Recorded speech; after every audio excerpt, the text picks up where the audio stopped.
सबसे खास मेहमान जो है वो अमेरिका कैलिफोर्निया से ब्रदर हरिमोहन और उनकी पत्नी सिस्टर पिंकी जो है वो हमारे बीच में हो सकते हैं सैबत स्कूल में। हम आपका भी स्वागत इस सैबत स्कूल में करते हैं। परमेश्वर का धन्यवाद कि परमेश्वर पूरे सप्ताह जो है हमारे साथ बहुत ही भला रहा और हमें जीवन बख्शा और आज ये अवसर भी दिया कि हम परमेश्वर के घर में हो सकते हैं। इसलिए हम परमेश्वर की तारीफ और उसकी इज्जत करते हैं। पूरे त्रिमास जो है आज हम जो है वो आजकल सीख रहे हैं वो है क्राइस्ट एंड हिज लॉ। प्रभु यीशु मसीह और उसकी व्यवस्था के बारे में जो है हम जिक्र कर रहे हैं। प्रभु यीशु मसीह कैसे व्यवस्था और यीशु मसीह एक साथ चलते हैं, कैसे पुराने नियम की व्यवस्था और यीशु मसीह हमने देखा कैसे साथ साथ चली और पुराने नियम की मूसा की शरीयत जो है वो यीशु मसीह में आकर कैसे पूर्ण हुई, कैसे वो उमड़ी, कैसे वो खाली स्थान को जो है यीशु मसीह ने आकर भरा, उसके बारे में हमने जिक्र किया। आज हमारा पाठ जो है वो पाठ नंबर 5 है जिसमें हम देखेंगे यीशु मसीह और सबत। यीशु मसीह और सबत और इनमें कैसा मेल है, क्या यीशु मसीह सबत को रखने वाला या सबत प्रभु यीशु मसीह की शरीयत के अनुसार बिल्कुल वाजिब है या नहीं है, इसके बारे में इसकी चर्चा करेंगे। आइए हम याद करने की आज को देखेंगे जो मरकुस उसका 2 और उसकी 27 और उसका 28वां वचन है। मरकुस उसका 2 अध्याय उसका 27 और 28वां वचन। कोई सभी मिलकर जो है इसे हिंदी में पढ़ेंगे। कृपया हिंदी में इसको खोलिए और इसे पढ़ना शुरू कीजिए। मेरे पास इंग्लिश की है, आप सभी जो है हिंदी में इसको पढ़िए। मरकुस उसका 2 उसकी 27 और 28।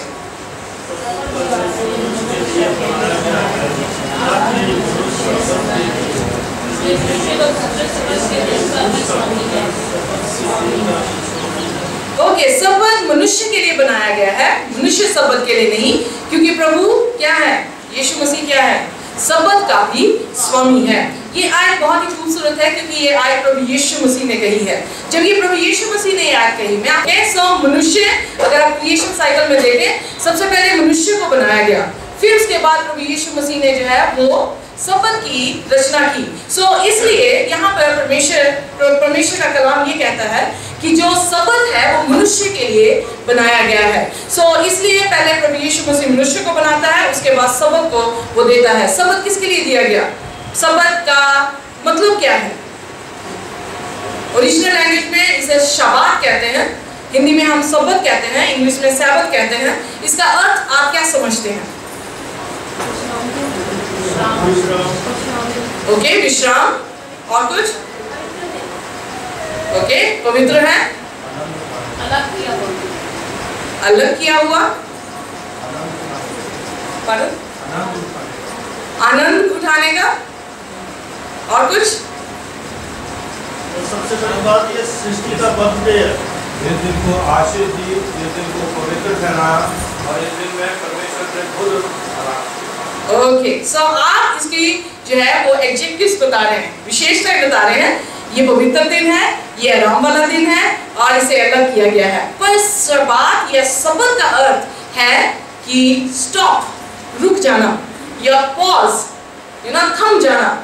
6 दिन प्रभु यीशु मसीह के वचनों में लिखा, 6 दिन तू क्या करना? अपना परिश्रम करना, पर 7वां दिन तेरा परमेश्वर का दिन कहलाए। आइए में से निकालिए निर्गमन उसका 20 अध्याय और उसका 8 से 11 वचन तक कृपया पढ़ दीजिए, जो कि 10 हुक्मों में ये एक हुक्म है जिसमें प्रभु यीशु मसीह ने सबत के बारे में जो है वो कहा। संडे लेसन हमारा बताता है जूइश शैबत, बिकॉज बहुत सारे क्रिश्चियन वर्ल्ड में ये विश्वास किया जाता है कि सबत जो है वो यहूदियों का सबत है, सारी दुनिया का सबत नहीं। इसीलिए अगर हम देखें तो बहुत सारे क्रिश्चियन वर्ल्ड में मसीह लोग जो है वो सबत को नहीं मनाते, वो एतवार को या रविवार को इबादत करते हैं। वो जानते हैं कि रविवार जो है वो हफ्ते का पहला दिन है क्योंकि उसी दिन प्रभु यीशु मसीह जो है वो जीवित हुए। पर अगर बाइबल में हम देखें, जब यीशु मसीह मरे तो वो फ्राइडे को मरे, जिसे त्यारी का दिन कहा गया।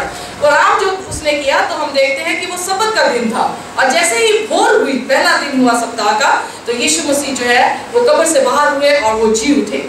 हम देखते हैं कि बहुत सारे लोग इसलिए सबत को नहीं मनाते क्योंकि वो ये सोचते हैं कि यहूदियों का सबत है। कोई जन निकाले निर्गमन उसका 20 उसका 8 से 11 और एक जन निकाल के रखे व्यवस्था विवरण उसका 5 और उसकी 12 से 15। व्यवस्था विवरण उसका 5 उसकी 12 से 15। आइए पढ़िए निर्गमन उसका 20 8 से 11।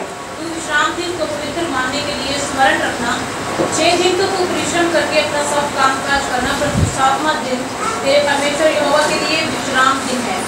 उसमें ना तो तू किसी भांति का काम काज करना, और ना तेरा बेटा, ना तेरी बेटी, ना तेरा दास, ना तेरी दासी, ना तेरे पशु, ना कोई परदेसी जो तेरे फाटकों के भीतर हो। क्योंकि 6 दिन में यहोवा ने आकाश और पृथ्वी और समुद्र और जो कुछ उनमें है सबको बनाया, और 7वें दिन विश्राम किया।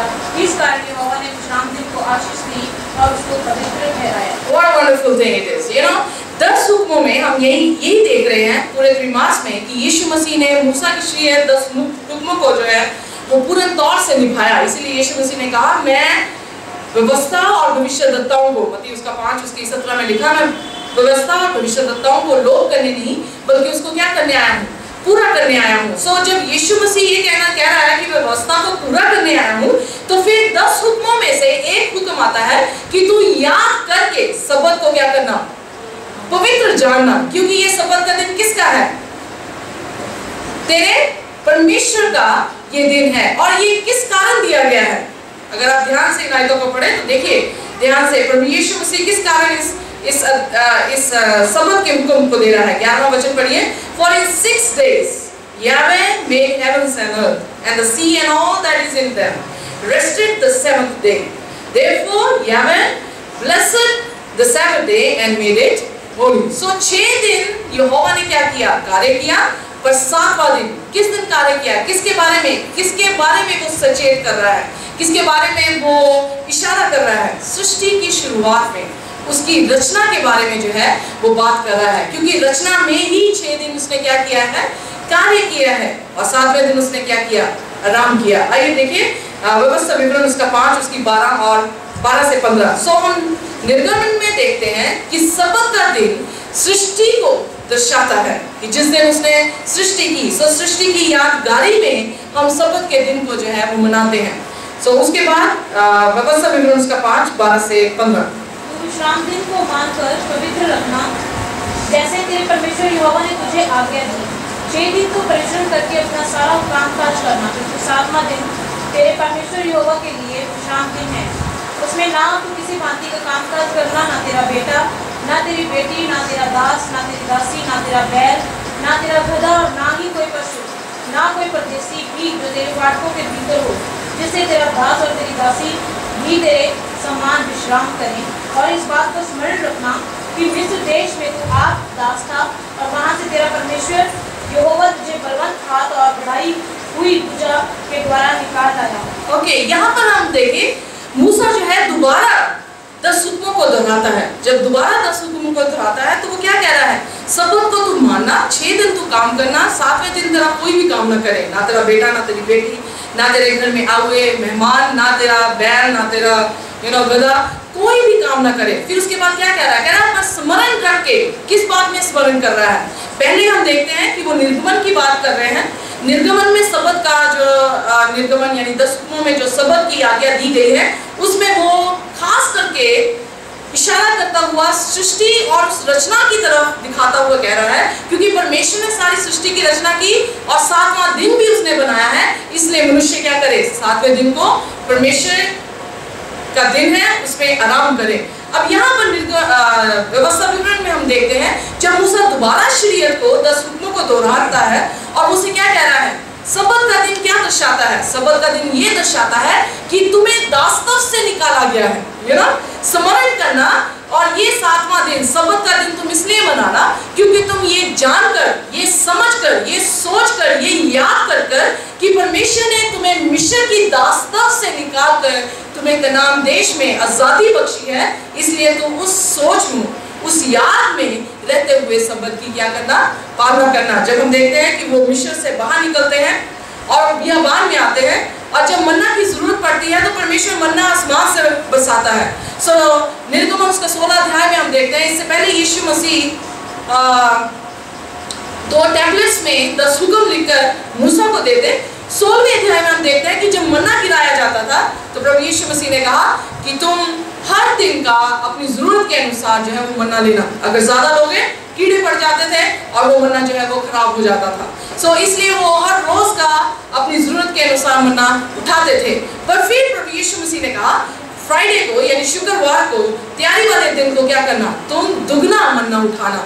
और वो दुगना मन्ना जब उठाते थे तो उस मन्ने में कभी भी कीड़ा नहीं लगता था, और वो दुगना मन्ना सब्त के दिन के लिए होता था और त्यागी के दिन के लिए दिया जाता था। सो हम यही देखते हैं कि जब वो दास्तव से निकाले भी गए तो प्रभु यीशु मसीह ने उन्हें सबसे पहले, इससे पहले 10 हुक्म देता, यीशु मसीह ने सबसे पहले उन्हें किस चीज की पालना करनी सिखाई? सबसे पहले उसने किसकी, बोलिए प्लीज, सब्त की जो है वो पालना करनी सिखाई। सो हम यहाँ पर देखते हैं पहली चीज सब्त ये दिखाता है कि वो सृष्टि की स्टोरी या सृष्टि की कहानी की तरफ जो है इशारा करता है कि परमेश्वर हमारा सृष्टि करता है। इसीलिए उसने हमारी याद करने वाली आयत में क्या कहा? उसने कहा सब्त मनुष्य के लिए बनाया गया है, मनुष्य सब्त के लिए नहीं। और इसलिए कि परमेश्वर जो है वो भी मनुष्य का पुत्र, सब्त का भी स्वामी है। अब यहाँ पे प्रश्न उठता है, जब सृष्टि की रचना हुई तो रचना किसने की? यीशु मसीह यहाँ पे कह रहे हैं मैंने मनुष्य का पुत्र, सब्त का भी जो है वो स्वामी है। पर प्रश्न यहाँ पे उठता है, क्या यीशु मसीह ने सृष्टि की शुरुआत में रचना की या नहीं की? अगर की तो कौन सा वर्ष या कौन सी आयत आपको ये बताती है कि यीशु मसीह ही सृष्टि करता था और उसी के जरिए से सृष्टि की रचना हुई?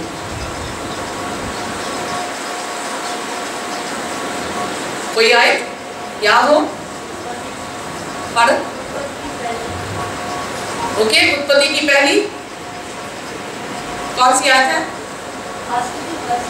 ओके, पहली की पहली, आदि में परमेश्वर ने जमीन और आसमान को बनाया। सो वहां पे परमेश्वर का शब्द जो है आया। कोई स्पेसिफिक आयत जिसमें आपको मालूम पड़े कि प्रभु यीशु मसीह ने सृष्टि की रचना की है? उत्पत्ति में लिखा आओ हम मिलकर। Okay, very good. उत्पत्ति उसका पहला, उसकी 26 में लिखा आओ हम मनुष्य को अपने स्वरूप में बनाए। सो आओ हम में हम देखते हैं कि ट्रिनिटी, तो एकता को देखते हैं जिसमें पिता, पुत्र, पवित्र आत्मा जो है वो नजर आता है, और उन्होंने अपने स्वरूप में मनुष्य को बनाया। सो उसमें हम देखते हैं कि यीशु मसीह भी जो है वो शामिल है। Very good. और कोई आयत?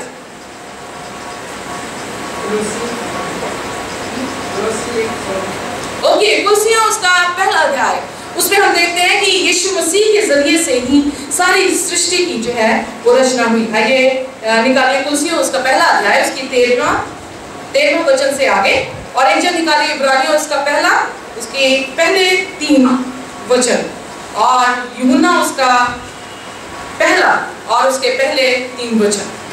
कोई भी जन यूहन्ना पहले 3 वचन, दूसरा जन निकाल के रखे इब्रानियों उसका पहला, उसके पहले 3 वचन, और तीसरा जन निकाल के रखे कुलसियों उसका 1:13 से लेकर आगे तक।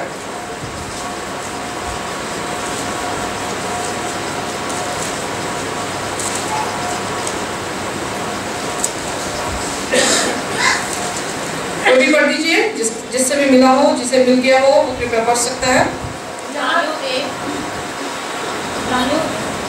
इब्रानियों 1 उसका पहले से पढ़ना शुरू करें। पूरे युग में परमेश्वर ने बाप दादों से थोड़ा करके और भांति से भविष्यद्वक्ताओं के द्वारा बातें कर इन अंतिम दिनों में हमसे पुत्र के द्वारा बातें की, जिससे उसने सारी वस्तुओं का वारिस ठहराया और उसी के द्वारा उसने सारी सृष्टि की रचना की। ओके, यहाँ पर अंडरलाइन कीजिए, इब्रानियों उसका पहला अध्याय उसके पहले 3 वचन में क्या लिखा गया है?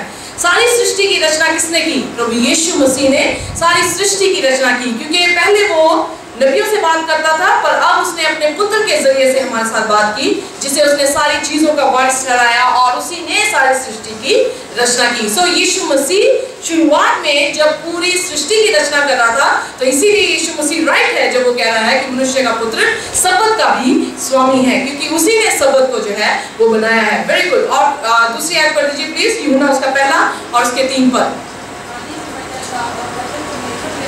जोर से। आदि में वचन था और परमेश्वर वचन के साथ था और वचन परमेश्वर था, यही आदि में परमेश्वर के साथ था। सब कुछ उसी के द्वारा उत्पन्न हुआ और जो कुछ उत्पन्न हुआ उससे कोई भी वस्तु उसके बिना उत्पन्न नहीं हुई। उसमें जीवन था और वह जीवन मनुष्य की जीवन था। ओके, यहाँ पे क्या लिखा है? कहता आदि में वचन था, वचन परमेश्वर के साथ था और वचन ही परमेश्वर था। 14 आयत में अगर देखें तो वो क्या कह रहा है? वचन देहधारी हुआ। सो वचन किसको दर्शाता है? प्रभु यीशु मसीह को। और दूसरे पद सारी सृष्टि की रचना हुई। अब कुलसियों उसका पहला और उसका 16वां पद पढ़ दीजिए। कुलसियों उसका पहला उसका 16वां पद। क्योंकि उसी में सारी वस्तुओं की सृष्टि हुई, स्वर्ग की हो पृथ्वी की या देखी या अनदेखी, क्या सिंहासन, क्या प्रभुताएं, क्या प्रधानताएं, क्या अधिकार, सारी वस्तुएं उसी के द्वारा और उसी के लिए सृजी गई हैं। ओके, यहाँ पर क्या लिखा गया है? उसी के द्वारा, उस या उसके बारे में कह रहा है। वो किसके बारे में कह रहा है? प्रभु यीशु मसीह के बारे में कह रहा है। पौलुस कह रहा है यीशु मसीह के द्वारा ही सारी सृष्टि की जो है वो रचना हुई। सो हम देखते हैं प्रभु यीशु मसीह ने शुरुआत में आदि में सृष्टि की रचना की। उस सृष्टि की रचना में उसने अगर चंद्रमा, चांद, सितारे, सूर्य, पक्षी, जानवर, पेड़ पौधे, पानी, जमीन, अगर सब कुछ बनाया तो उसी ने जो है वो सबत को भी बनाया है। सो फिर हम कैसे कह सकते हैं कि सबत का दिन सिर्फ यहूदी कौम के लिए है? इसलिए नहीं कि 10 हुक्म जो है वो यहूदी कौम को ही दिए गए थे। अगर 10 हुक्म यहूदी कौम को दिए गए थे, फिर आज हम 10 हुक्म क्यों मानते हैं?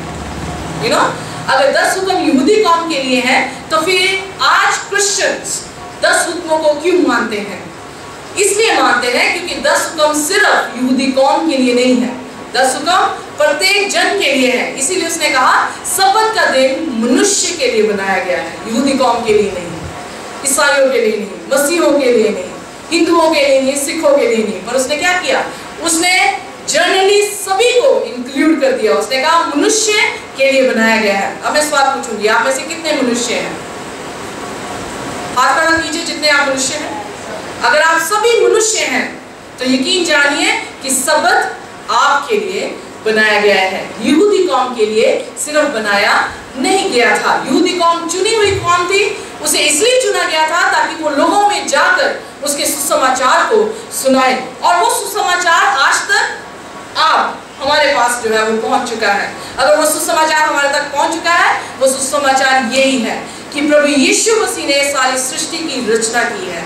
प्रभु यीशु मसीह ने सबत की भी जो है वो रचना की है। आइए देखिए, सबत की रचना तो यीशु मसीह ने कर दी, हम क्लियर हो गए। सबत जो है यहूदी कौम के लिए नहीं है, बल्कि सबत जो है वो पूरी जातियों के लिए जो है वो बनाया गया है।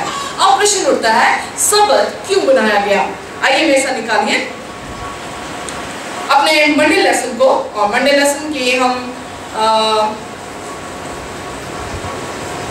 उत्पत्ति उसका 2 उसकी पहली 3 वचनों को जो है वो देखेंगे। एक बार पढ़ दीजिए और एक जन निकाले लूका उसका 4 और उसका 16वां वचन। लूका उसका 4 और उसका 16वां वचन। जो आकाश और पृथ्वी और उनकी सारी सेना का बनाना समाप्त हो गया और परमेश्वर ने अपना काम जिसे वह करता था 7वें दिन समाप्त किया और उसने अपने किए हुए सारे काम से 7वें दिन विश्राम किया। ओके, नाउ अब ध्यान दीजिए, जब परमेश्वर ने सृष्टि की रचना की तो परमेश्वर ने सारे काम को समाप्त कर क्या किया? 7वें दिन आराम किया। यू नो, आराम करना ये नहीं है कि अपने बिस्तर में जाओ और सो जाओ। आराम का मतलब क्या है? शबात या सबत का अर्थ क्या है? सबत का अर्थ ये है रुक जाना, अपने सारे कामों को थाम देना, अपने सारे कामों को छोड़ देना। यू नो, अब मैं ये सवाल पूछना चाहती हूँ, सप्ताह के 6 दिन और सप्ताह का 7वें दिन में क्या डिफरेंस है?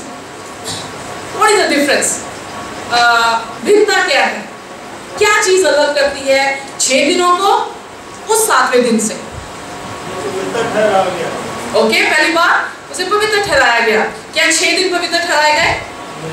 फॉर एग्जाम्पल, बहुत सारे लोग ये कहते हैं कि किसी भी दिन आप इबादत कर सकते हैं, सप्ताह के किसी भी दिन आप परमेश्वर की हैकल में बंदगी या वर्शिप जो है वो कर सकते हैं। पर मैं आपसे ये प्रश्न पूछती हूँ, क्या आप अपना जन्मदिन, अगर आप 16 तारीख का जन्मदिन आता है तो क्या आप 17 तारीख को अपना जन्मदिन मनाना चाहेंगे? नो। ऑलराइट, सो जो चीज हमारे दिन में, हमारे जन्म के दिन में हुई है वो हम किसी और दिन में उस चीज को मनाना नहीं चाहते। तो जिस दिन परमेश्वर ने सबत की उत्पत्ति की है तो किसी और दिन को भी जो है उस उत्पत्ति को दे नहीं सकता। फॉर एग्जाम्पल, मैं आपसे एक और प्रश्न पूछती हूँ, क्या हम सबत को यानी शनिवार को दिन को छोड़कर एतवार के दिन को सबत कह सकते हैं कि नहीं कह सकते? क्यों नहीं कह सकते? सबत ही कहना आपने, वो 7वां दिन नहीं है। और कुछ परमेश्वर ने आशीष दी। उसमें आशीष भी नहीं दी गई, वेरी गुड। और कुछ? पवित्र भी नहीं है। वो पवित्र दिन भी नहीं है, वेरी गुड। और कुछ? क्योंकि परमेश्वर ओके, प्रभु यीशु मसीह जो है उस दिन नहीं उठे थे, वो संडे को एतवार के दिन जी उठे थे। और कुछ? आपको ये कहना चाहिए परमेश्वर कभी बदलता नहीं है। अगर परमेश्वर बदलने वाला परमेश्वर हो तो फिर उसकी सारी व्यवस्थाएं क्या हो जाएंगी?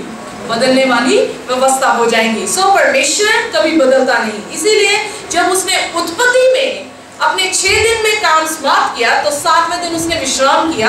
आइए अब मेरे साथ निकालिए लूका उसका 4 उसकी 16 में। तो सिर्फ उत्पत्ति तक नहीं उसकी व्यवस्था रही, जो उसने बनाया उसको कभी भी तोड़ नहीं सकता। सो इसलिए उसने जब देह में आया तो उसने क्या किया? आइए देखिए लूका उसका 4 उसकी 16 आए, जोर से पढ़िए और बड़े सफाई से पढ़िए कि परमेश्वर का वचन यहाँ क्या कहता है। फिर वह नासरत में आया जहाँ पाला पोसा गया था और अपनी रीति के अनुसार, अंडरलाइन दिस वर्ड, अपनी रीति के अनुसार। रीति का अर्थ ये है, ये नहीं कि एक दिन काम कर दिया। रीति का अर्थ ये है जो हर रोज या उसकी जिंदगी का ये पैटर्न था, उसकी जिंदगी का ये रवैया था, उस रीति में उसने क्या किया? अपनी रीति के अनुसार सबत के दिन आराधनालय में जाकर पढ़ने के लिए खड़ा हुआ। ओके, नाउ अब मैं आपसे पूछती हूँ, क्या सबत के दिन वो वहाँ पे सोने गया था आराधनालय में? नहीं सोने गया। तो फिर क्या करने गया? क्या वो वहाँ पे कारपेंटरी करने गया था? कुर्सियाँ बेंच बनाने के लिए गया था? नहीं करने गया। सो 6 दिन उसका काम क्या था? यीशु मसीह का क्या काम था? वो अपने पिता के बढ़ई का काम जो है उसके साथ करता था। पर क्या 7वें दिन उसने बढ़ई का काम किया? नहीं किया। देखिए क्या काम किया उसने, पढ़िए प्लीज। अपनी रीति के अनुसार सबत के दिन आराधनालय में जाकर पढ़ने के लिए खड़ा हुआ। शायद भविष्यवक्ता की पुस्तक उसे दी गई और उसने पुस्तक खोलकर वह जगह निकाली जहाँ यह लिखा था, प्रभु का आत्मा मुझ पर है, इसलिए कि उसने कंगालों को सुसमाचार सुनाने के लिए मेरा अभिषेक किया है। अब ध्यान से सुनिए, यीशु मसीह ने यशायाह की पुस्तक से क्या पढ़ा? उसने कहा परमेश्वर का आत्मा मुझ पर है। आगे पढ़िए प्लीज। और मुझे उसने भेजा है कि बंदियों को छुटकारे का और अंधों को दृष्टि पाने का सुसमाचार प्रचार करूं और कुचले हुओं को चुनाऊं और प्रभु के प्रसन्न रहने का वर्ष का प्रचार करूं। ओके, यहाँ पर यीशु मसीह क्या कह रहे हैं? यशायाह की पुस्तक में लिखा गया मसीहा के बारे में कि परमेश्वर का आत्मा उस अनॉइंटेड यानी उस अभिषेक के ऊपर होगा और वो क्या करेगा? अंधों को आंखें देगा, जो गरीब है उनको सुसमाचार सुनाएगा, जो बंधुए में है उन्हें छुड़ाएगा। सो ये सारी चीजें आपको क्या दर्शाती हैं? विच वर्क, कौन सा ये कार्य है जो यीशु मसीह कर रहा है? ओके, चंगाई का। दूसरी बात, और कोई शब्द निकालिए। चंगाई तो वेरी नाइस, चंगाई तो कर ही रहा है, पर किस बात की चंगाई? और ये चंगाई किसकी तरफ इशारा करती है? बुराइयों से आजादी देना, वेरी गुड। और कुछ? दया को। और कुछ? मुक्ति को। ओके, रिडेम्पशन को जो है वो दिखाती है। अब मेरे साथ आइए, जब वो निर्गमन में अपने 10 हुक्मों को देता है तो वो सृष्टि को दिखाता है। उसने सृष्टि की रचना की, उसने सबत को भी बनाया। जब हम व्यवस्था विवरण में देखते हैं तो वो कहता है कि याद करके सबत को मानना कि तुम दासत्व से निकाले गए हो, जिसमें ये दिखाता है उनकी मुक्ति हुई, उनका छुटकारा हुआ। किससे छुटकारा हुआ? मिस्रियों से छुटकारा हुआ। यहाँ पर यीशु मसीह क्या कह रहे हैं? यीशु मसीह, पहली बात हमने ये जान ली, यीशु मसीह सृष्टि करता है, इसलिए उसने कहा कि मनुष्य के पुत्र ने सबत को भी बनाया। अब दूसरी बात यहाँ पे क्या प्रोक्लेम कर रहा है? सबत के दिन वो क्या कह रहा है? परमेश्वर का आत्मा मुझ पर है। और वो परमेश्वर का आत्मा मुझ पर क्यों है? कि मैं तुम्हें पापों से छुटकारा दूं। क्योंकि पाप के कारण इंसान अंधा हुआ, पाप के कारण बंधुआई आई, पाप के कारण हम गरीब हुए, पाप के कारण जो है वो दुख हमारी जिंदगी में आया। सो वो पापों से हमें क्या कर रहा है? छुटकारा जो है वो दे रहा है। सो सबत का दिन क्या है? सबत का दिन आपको पवित्र करने वाला दिन है। इसीलिए उसका 20 उसकी 20 में क्या लिखा है? पढ़िए प्लीज मेरे साथ। इसीलिए उसका 20 और उसकी 20 कोई भी जन में से निकाले। मरकुस उसका 2 अध्याय 27-28 हम ट्यूसडे लेसन देखेंगे, और एक जन निकाल के रखे लूका उसका 13 और उसका 16वां पद। लूका 13 उसका 16वां पद हमारा वेडनेसडे लेसन है, पर उससे पहले हम अपने ट्यूसडे लेसन को देखेंगे मरकुस उसका 2:27 और उसका 28वां वचन। और मेरे विश्राम दिनों को पवित्र मानो कि वे मेरे और तुम्हारे बीच चिन्ह ठहरे, और जिससे तुम जानो कि मैं तुम्हारा परमेश्वर यहोवा हूँ। ओके, ये एक चिन्ह है। और अगर 12 आयत पढ़े वहां पे लिखा कि सबत हमारे और परमेश्वर के बीच में चिन्ह है कि हम उसके लोग हैं और वो हमारा क्या है, परमेश्वर है। अगर आप सचमुच में परमेश्वर के लोग बनना चाहते हैं, अगर आप देखें एक हस्बैंड और एक वाइफ एक चिन्ह देते हैं, वो क्या है, अंगूठी का चिन्ह होता है, और उस चिन्ह में क्या बताया जाता है कि मैं तेरा पति हूँ और तू मेरी पत्नी है। यहाँ पर यीशु मसीह एक चिन्ह दे रहा है। कौन सा चिन्ह? शपथ का चिन्ह देता है, और वो क्या कहता है, यही चिन्ह बताएगा कि मैं तेरा परमेश्वर हूँ और तुम मेरे लोग हैं। अगर हम उसके लोग हैं तो वो चिन्ह होना हमारे जीवन में कितना ही जरूरी है। अब 12 आयत को पढ़िए, इज़ेकियल उसका 20 उसकी 12 में क्या लिखा है, ये चिन्ह क्या करता है? फिर मैंने उनके लिए एक विश्राम दिन ठहराए जो मेरे और उनके बीच चिन्ह ठहरे, कि वह जाने कि मैं यहोवा उनका पवित्र करने वाला हूँ। आमीन। कितनी खूबसूरत आयत है। ये चिन्ह है, किस बात का चिन्ह है? कि वो आपका परमेश्वर है। परमेश्वर किसको दर्शाता है? क्रिएशन को दर्शाता है, उसका रचना करना, और वो हमारा सृष्टिकर्ता होना उसको दर्शाता है। फिर इज़ेकियल 12 में क्या कह रहा है, 20:12 में वो कह रहा है कि ये एक ऐसा चिन्ह है जो ये बताता है कि वो तुम्हें क्या करता है, पवित्र करता है। सो रिडेम्पशन, छुटकारे की बात जो है यहाँ पे दिखाई जाती है। यीशु मसीह सिर्फ हमारा सृष्टिकर्ता नहीं, बल्कि यीशु मसीह हमारा क्या है, उद्धार करता है। सो ये ही एक आज्ञा है जिसे ये कहा गया है, स्मरण करके सब्बत के दिन को क्या करना, पवित्र जानना, क्योंकि परमेश्वर जानता था यही दिन है जो लोग भूल जाएंगे। सो इसलिए वो कह रहा है रिमेम्बर, याद करके तो सब्बत को क्या कर, पवित्र जान। आइए देखिए मरकुस का 2 उसकी 27 और 28वां पद। सब्बत का दिन मनुष्य के लिए बनाया गया है, ना कि मनुष्य सब्बत के दिन के लिए, इसीलिए मनुष्य का पुत्र सब्बत के दिन का भी स्वामी है। ओके, यहाँ पर प्रभु यीशु मसीह जब इन लोगों से बातचीत कर रहे हैं, क्योंकि हमारी क्वार्टरली बताती है यहूदी कौम फकीह फरीसियों ने 39 ऐसे कानून बना दिए थे जिसमें वो देखते थे कि सब्बत की अच्छी तरह से पालना हो। अगर हम ध्यान दें, यीशु मसीह के चेलों ने बाले तोड़े और वो कहने लगे सब्बत के दिन बाले तोड़ता है। यीशु मसीह ने जो है वो कुबड़ी को चंगा किया तो वो कहता है सब्बत के दिन कुबड़ी को चंगा करता है। यीशु मसीह उसके बाद एक पैरालाइज्ड 38 साल से बैतसैदा के पूल में बैठा है और उसको चंगा करता है, तो फकीह फरीसी क्या कहते हैं, ये क्या करता है, अपने बिस्तर को, अपनी खाट को उठाए चले फिरता है। सो इस तरह से उन्होंने काफी ऐसे कानून बना दिए थे जो लोगों को क्या करता था, बोझ जो है वो देता है। इसलिए यीशु मसीह ने कहा कि सब्बत मनुष्य के लिए बनाया गया है, मनुष्य सब्बत के लिए नहीं बनाया गया। ये मनुष्य के लिए बोझ का दिन नहीं बनाया गया, बल्कि मनुष्य को आनंद देने के लिए ये दिन बनाया गया है। जस्ट इमेजिन, फॉर एग्जाम्पल, मैं अगर आपसे ये कहूँ ये सुंदर सा सूट मैंने आपके लिए बनाया है, या मैं ये कहूँ आपके लिए ये सूट आप जो है वो इस सूट के लिए बनाए गए हैं, तो कौन सी चीज बेहतर है? कोई चीज बेहतर नहीं कि बेहतर है? हाँ? जो हमारे लिए जो है वो बनाएगी। फॉर एग्जाम्पल, ये सूट मैंने आपके लिए बनाया है, दुख के लिए बनाया है, आपको दुखी करने के लिए बनाया है और आपको खुशी करने के लिए बनाया है। आपको सुंदर बनाने के लिए, आपको खुश करने के लिए जो है वो बनाया है। और अगर परमेश्वर ने हवा, आसमान, पक्षी, तारे, सितारे, चांद, ये सूर्य सब कुछ बनाया है, तो क्या ये आपके दुख के लिए बनाए थे? नो। परमेश्वर में लिखा है, परमेश्वर के वचन में उत्पत्ति उसके पहले अध्याय में लिखा है, परमेश्वर ने जब सब कुछ बनाया तो उसने क्या कहा, ये बहुत ही अच्छा है, ये अच्छा है, ये बहुत ही अच्छा है। अगर परमेश्वर की सृष्टि में वो अच्छा था तो यकीन जानिए कि वो सचमुच में क्या है, अच्छा है, वो बोझ के लिए नहीं था। सो इसलिए उन्होंने बोझ बना दिया था सब्बत की पालना करने के लिए। पर यीशु मसीह ने सब्बत की पालना को बड़े विस्तार से उन्हें बताया। जैसे ही उसने कुबड़ी औरत को, वेडनेसडे लेसन में अगर हम जाए तो कुबड़ी औरत को वो चंगा करता है। यूहन्ना उसका 3 अध्याय, यूहन्ना उसका 9वां अध्याय, यूहन्ना उसका 5वां अध्याय, ये सारे अध्याय जो यूहन्ना की पुस्तक में है वो बताते हैं कि सब्बत के दिन यीशु मसीह ने लोगों को क्या किया, चंगा किया। जब वो कुबड़ी को चंगा करने लगा, वो कुबड़ी जो है वो 12 साल से जो है वो बीमार थी, और जब उसे चंगा करता है तो यीशु मसीह ने क्या कहा, आइए मैं ऐसा निकालिए, मरकुस उसका 3 और उसका 4 पद, मरकुस उसका 3 उसका 4 पद, और कोई भी चल निकाले, यूहन्ना उसका 5 उसकी 17, यूहन्ना उसका 5 उसकी 17।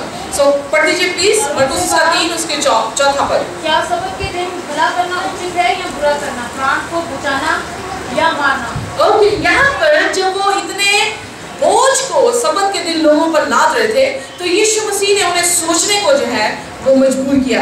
कहता क्या ये लॉफुल है, हिंदी में क्या कहा गया प्लीज, वाजिब है? क्या ये वाजिब है कि सब्त के दिन हम अच्छाई करें या बुराई करें, यू नो, हम चंगा करें या हम किसी को मार दें?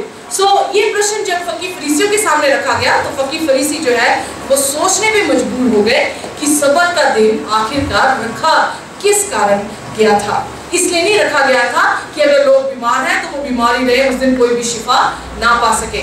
इसलिए नहीं रखा गया था कि अगर कोई भूखा है तो वो भूखा ही रहे और उस दिन उसे खाना जो है वो प्रदान ना हो। पर बाइबल यहाँ पे बताती है कि यीशु मसीह उनसे ये कहता है कि सब्त का दिन किसके लिए बनाया गया, मारने के लिए कि बचाने के लिए। जब उन्होंने ये सवाल फरीसियों से पूछा तो फरीसियों के दिमाग जो है वो जल्दी से घूमने लगे कि क्या हम इस दिन मारेंगे, क्या हम इस दिन बचाएंगे। फिर यीशु मसीह ने उनसे कहा, कहता ये बेटी मेरी बेटी, यू नो, शैतान ने कितने साल से इसे पकड़ा हुआ था, 18 साल से जो है वो पकड़ा हुआ था, और आज ये मैं इसे आजाद करता हूँ। तो क्या ये वाजिब नहीं कि सब्त के दिन मैं अपनी बेटी को आजाद करूँ? यीशु मसीह ये बताना चाह रहा था सब्त का दिन छुटकारे का दिन है, इसीलिए आप इबादत करने के लिए आते हैं, क्योंकि सब्त के दिन जब आप परमेश्वर की हुजूरी में आते हैं, परमेश्वर की हुजूरी आपको पवित्र करती है और आप क्या होते हैं, अपनी बंधुआई से, अपने अंधेपन से जो है आप क्या पा लेते हैं, छुटकारा जो है वो पा लेते हैं। बेथसदा के पूल में, प्लीज कीप क्वाइट, सॉरी। बेथसदा के पूल में हम देखते हैं वो इंसान 38 वर्ष से जो है बीमार था। आज मैं 38 वर्ष हुई नहीं हूँ, पर मैं इमेजिन करती हूँ कि जितने साल आज तक मुझे जीवन पाए हुए हो गए हैं, वो व्यक्ति उतने ही साल जो है वो बिस्तर पर पड़ा हुआ था, और यीशु मसीह आया, 38 साल का बीमार व्यक्ति 3 सेकंड में जो है उसने क्या कर दिया, उसे चंगा कर दिया। और उसने क्या कहा, क्या कहा, क्या कहा? उसने कहा उठ, अपनी खाट उठा और तू चल फिर। जस्ट इमेजिन, जैसे उसने सृष्टि में शब्द बोले, सूर्य हो जाए, चांद हो जाए, सितारे आ जाए, यू नो, और वैसे ही होता गया जैसे वो बोलता गया। और यहाँ पर भी हम देखें कि सब्त के दिन उसने अपनी ऐसी सृष्टि के शब्द बोले उस इंसान में जिसके इंसान के शरीर में जान तक नहीं थी, और उसे कहा उठ, और उसने, मुझे विश्वास है कि उसने अपने शरीर में जान को आते हुए महसूस किया होगा, और जैसे ही वो उठा होगा यीशु मसीह ने कहा अपनी खाट उठा। 38 साल तक खाट उसे उठाती रही। तो what a wonderful thing it is, जब यीशु मसीह ने उससे कहा अब तू अपनी खाट उठा, और जब उसने अपनी खाट उठाई होगी तो उसे याद आ गया होगा कि कैसे ये खाट ने मुझे 38 वर्ष जो है वो मुझे उठाया रखा, पर आज परमेश्वर ने ऐसी कुव्वत मुझे बख्शी है कि मैं इस खाट को उठाकर क्या कर रहा हूँ, चल रहा हूँ। फकीह फरीसी वहीं पे आए, ओ तू खाट उठाता है सब्त के दिन, तू खाट उठा के कहाँ जाता है? कहता जिसने मुझे चंगा किया उसने मुझे ऐसे ही कहा उठ, अपने खाट उठा और चल फिर, क्योंकि वो जानता नहीं था कि वो यीशु मसीह नासरी था। जैसे ही वो उसे कह के जाता है, सबसे पहले वो मंदिर में जाता है। क्या करने जा रहा है सब्त के दिन? क्या करने जा रहा है? खाट को धोने, आराधना करने के लिए जाता है। यीशु के दिनों में भी लोग सब्त के दिन कहाँ होते थे? आराधनालय में होते थे। और अगर यीशु मसीह के दिन में ऐसा होता था, आज भी यीशु मसीह के दिन ही है, उसके अपने प्रेरितों के दिन है, उसके अपने लोगों के, विश्वासियों के दिन है। और जब विश्वासी इकट्ठे होकर उसके पवित्र दिन में, जो अलग किया हुआ दिन है, जब इबादत करते हैं तो परमेश्वर अपने छुटकारे का, अपनी सृष्टि के उन शब्दों के ऐसे बोलता है कि जो इंसान बीमार है वो क्या हो जाता है, चंगा हो जाता है। जो पाप में बंध हुआ है वो छुटकारा पा लेता है। सो उसी प्रकार से यीशु मसीह को हैकल में जब वो मिला तो उसने देखा, अरे यही व्यक्ति था जिसने मुझे चंगा किया। जानने को मिला कि ये यीशु नासरी है। जब उसने ये पा लिया, यीशु मसीह ने कहा अब पाप मत करना। पाप क्या है? व्यवस्था का उल्लंघन करना। अब व्यवस्था को मत तोड़ना, नहीं तो 7 और बीमारियां तुझ पर आ पड़ेंगी। सभी मेरी तरफ ध्यान दीजिए, पीछे जो भी हो रहा है उन्हें दीजिए। ओके, सो 7 और बीमारियां तुझ पर जो है वो आ पड़ेगी। सो फिर बाइबल क्या बताती है? बाइबल बताती है कि उसने जाकर सभी को बताया। उसने फकीर फरीसियों के मुंह पे जो है निडरता से बताया, मुझे यीशु नासरी ने जो है वो चंगा किया है। यही साल्वेशन है, यही मुक्ति की कहानी है। जब हम यीशु के पास उसके पवित्र दिन में आते हैं, प्रभु यीशु मसीह जब हमें पवित्र कर देता है, तो फिर हम दूसरों को बताना शुरू करते हैं कि यीशु नासरी ही है जिसने मुझे चंगा किया है। क्या सृष्टि की शुरुआत में सबत था? यस और नो? यस। क्या मूसा के टाइम में सबत था? क्या यीशु मसीह के समय सबत था? प्रेरितों के समय सबत था? यस। प्रेरितों का काम उसका 17 अध्याय में पाया जाता है कि पौलुस सबत के दिन, हर सबत के दिन जो है वो आराधनालय में जाकर अन्य जातियों को भी और विश्वासियों को भी प्रचार करता था। प्रश्न उठता है, क्या स्वर्ग की बादशाह में सबत होगा या नहीं होगा? आइए बस आखिरी आयत पढ़ेंगे, यशाया उसका 65 चैप्टर और उसका 17 वचन। यशाया उसका 65 और उसका 17 पद। जोर से पढ़ दीजिए प्लीज।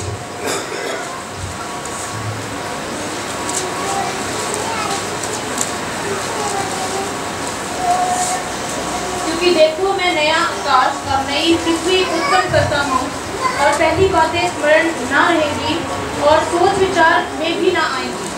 ओके, यहाँ पर जो है वो यहाँ पे दर्शाता है कि नया आकाश और नई पृथ्वी परमेश्वर जो है वो उत्पन्न करता है। अब 66 चैप्टर और उसका 22वां पद से पढ़ना शुरू कीजिए।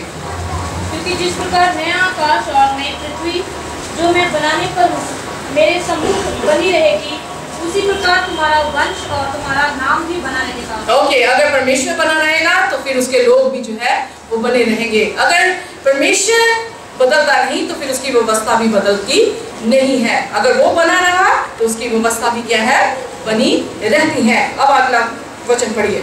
फिर ऐसा होगा कि एक नए चांद से दूसरे नए चांद के दिन तक और एक विश्राम दिन से दूसरे विश्राम दिन तक समस्त प्राणी मेरे सामने दंडवत करने को आया करेंगे। यहोवा का यही वचन है। कह सकते हैं आमीन? यकीन जानिए, सबत बदला नहीं है। अगर सबत शुरुआत में परमेश्वर ने दिया है, सबत नई सृष्टि में भी हमें दिया जाएगा। और बाइबल बताती है कि हर सबत के सब और नए चंद्रमा मतलब महीने के पहले दिन, हर महीने के पहले दिन से पहले दिन तक, हर सबत 7वें दिन से हर सप्ताह के 7वें दिन समस्त जाति, समस्त लोग परमेश्वर के सामने क्या करेंगे? उसकी उपासना करेंगे। और उसकी उपासना क्यों करेंगे? ये जानकर कि वो हमारा सृष्टि करता है, ये जानकर कि उसने हमारे लिए क्रूस उठाकर हमारा उद्धार किया है, हमें छुटकारा दिया है पापों से। और इसी बात में हम परमेश्वर की इबादत करते हैं। आप प्रभु यीशु मसीह की इबादत क्यों करते हैं? क्या इसलिए कि प्रभु यीशु मसीह ने आपको अच्छी चीजें दी हैं, अच्छा घर दिया है? नहीं मेरे दोस्तों, अगर आप अच्छी चीजों के खातिर परमेश्वर की उपासना कर रहे हैं तो आपकी उपासना एक दिन टूट जाएगी। पर अगर आप परमेश्वर को ये जानकर उपासना करेंगे कि वही सृष्टि करता है और उसी ने मेरा छुटकारा, मेरा उद्धार किया है, तो यकीन जानिए, ना मौत, ना तलवार, ना ही कोई ऐसा सताया जाना और ना ही मौत आपको परमेश्वर के प्रेम से अलग कर पाएगी। सो आइए मिलकर उसको सृष्टिकर्ता के रूप में, उसको मुक्तिकर्ता के रूप में जो है वो देखें, ताकि हम सचमुच में सिर झुकाकर उसकी इबादत कर सकें। आइए अपने सिरों को झुकाएंगे और हम उसकी इबादत करेंगे और प्रार्थना में जाएंगे। कोई भी जन जिसका दिल हो वो प्रार्थना में हमारी अगुवाई कर सकता है।